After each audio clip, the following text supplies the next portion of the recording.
Democratic candidate for state representative in District 136, Mr. Jonathan Steinberg. So thanks so much for coming in. Thanks for having me today. Obviously, the number one issue right now is balancing the budget. Can we realistically accomplish this without raising taxes and cutting important services? It's really going to be a tough job. We got ourselves into this hole over a period of years, and it's not going to be easy to get out of it. I think that raising taxes is definitely the last resort. I can't pledge that we're definitely going to take that off the table. I know certain conservatives would like to tell you that, but I don't think it's a practical solution. I think we're going to have to do some hard work. I have some experience on the RTM dealing with some hard budget decisions we've had the past couple of years, and I think those skills are going to be very relevant for what we have to do. $3.3 billion is roughly 18% of the entire budget for the state of Connecticut.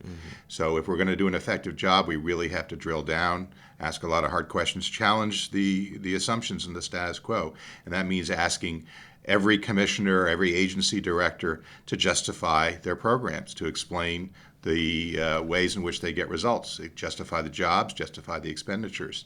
And those who can't show results, yes, their programs are going to have to be considered for cuts. We have to make choices now between things that we're used to having and we like having and those things we really need to have in the short term. We really have to be careful about not cutting programs and services that people depend on, that they don't have any choice.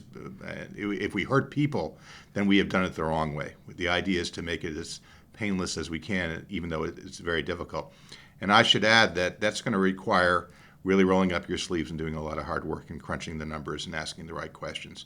It's not simply a matter of making bold announcements about how you plan to cut every department by 30%.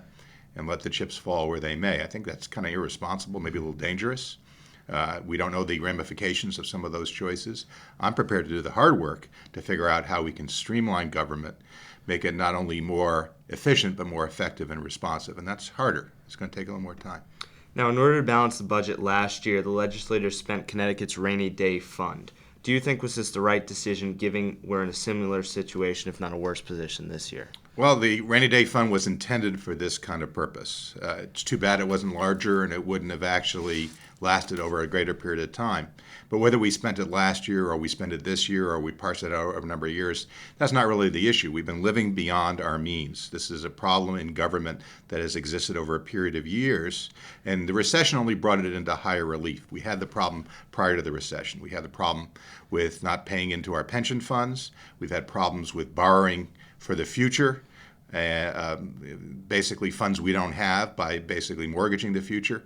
That's basically bad government. Those kind of habits, those practices need to change.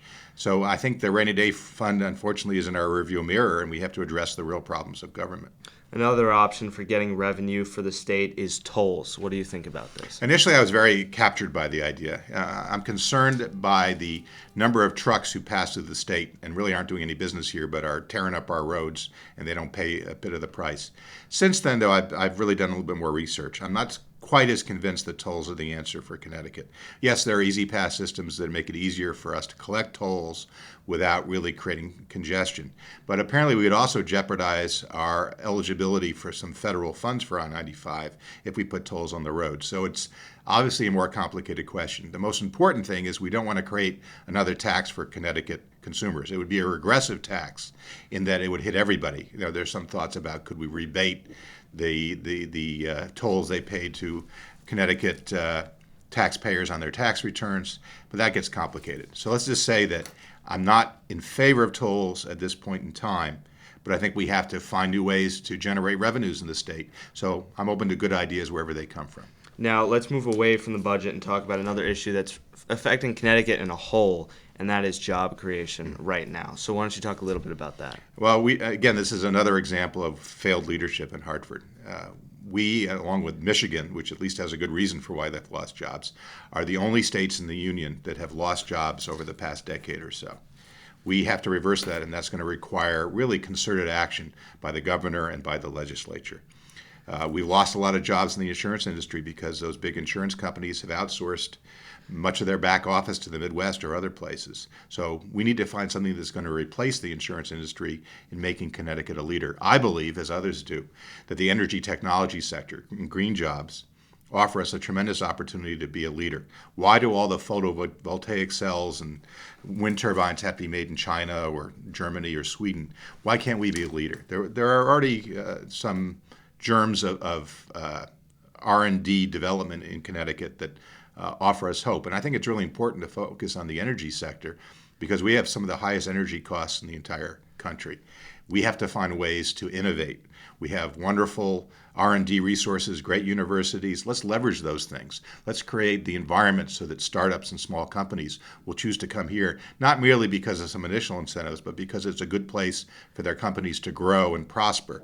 So I'd like to think that we can get involved in that area. We can create the kind of R&D zones, put forward the right kind of business incentives and tax incentives to make us a leader in that sector.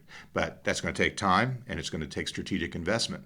We've talked just before about having to cut the budget in government. We're also going to need to find ways to invest for our future and to create jobs so that our young people don't have to leave the state to find good opportunities and rewarding lives. It's going to take some work.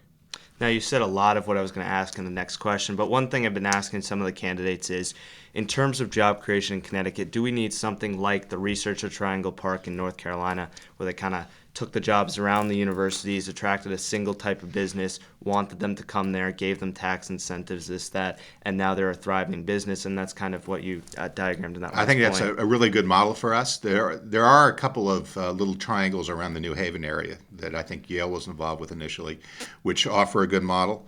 I think we need to do that more broadly. I think that there's an opportunity up and down the I-91 corridor, but also in Fairfield County, where you have a lot of innovative small companies and the venture capital to make that possible. So I think we have the resources. I think we have the talent. It's just a matter of government being constructive in facilitating those kind of outcomes.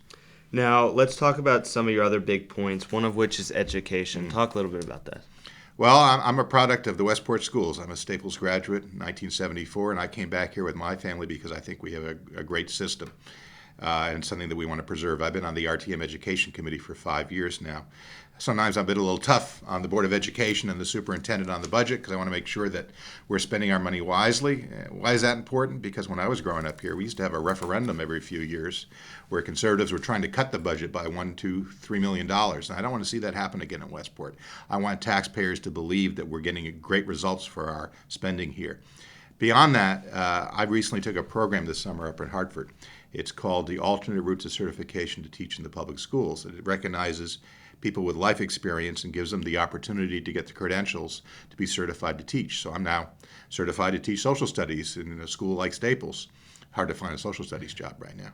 But it gave me a tremendous opportunity to learn about the best practices in education from some of the leading lights in both the Department of Education and schools across Connecticut. And it also gave me an insight into some policy aspects. As you're probably aware, Connecticut has the largest achievement gap in the entire country. Some of that's natural. We have some very wealthy communities and some really hurting communities. But those gaps are very alarming because unless kids have opportunity to get educated and have opportunities later in life, they're going to turn to less savory options. We need to create opportunity for our kids and be able to keep them in the state. So this is something that's very close to my heart. I'd like to be involved with education issues. I think that there are a number of examples of truly exemplary schools throughout the state, whether they're public schools or some of the charter schools, where we can apply those best practices for the benefit of all Connecticut students. And given an opportunity, I'd like to get involved with education policy.